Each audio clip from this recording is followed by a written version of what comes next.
Hello viewers, কি অবস্থা? সবার কেমন আছেন? আই হোপ সবাই খুব ভালো আছেন।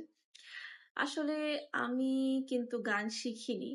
খুব ভালো একটা গান গাইতে জানিও না। তারপরও চেষ্টা করি মাঝে মধ্যে ২-১ লাইন গেয়ে আপনাদেরকে একটু বিনোদন দিতে।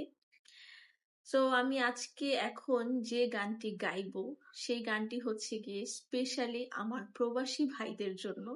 যেই ভাইয়ারা আমার ভাবিদেরকে দেশে রেখে প্রবাসে গিয়েছে, স্পেশালি আমার সেই প্রবাসী ভাইদের জন্য এই গানটি আমি গাইছি।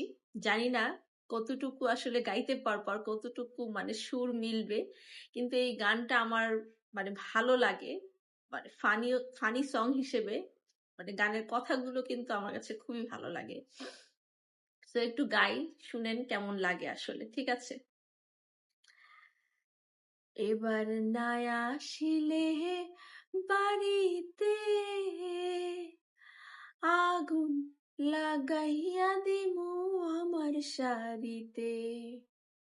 ওই আমি তোমার নামে নালিশ করছি যায়া পুলিশ বাড়িতে, আগুন লাগাইয়া দিমু আমার শাড়িতে। তাই প্রবাসী ভাইদেরকে বলছি, তাড়াতাড়ি দেশে আসুন, ভাবিদের সাথে দেখা করে যান। তা না হলে কিন্তু শাড়িতে আগুন লাগিয়ে দিবে এবং থানায় কিন্তু আপনাদের নামে নালিশও করবে। ধন্যবাদ সবাইকে।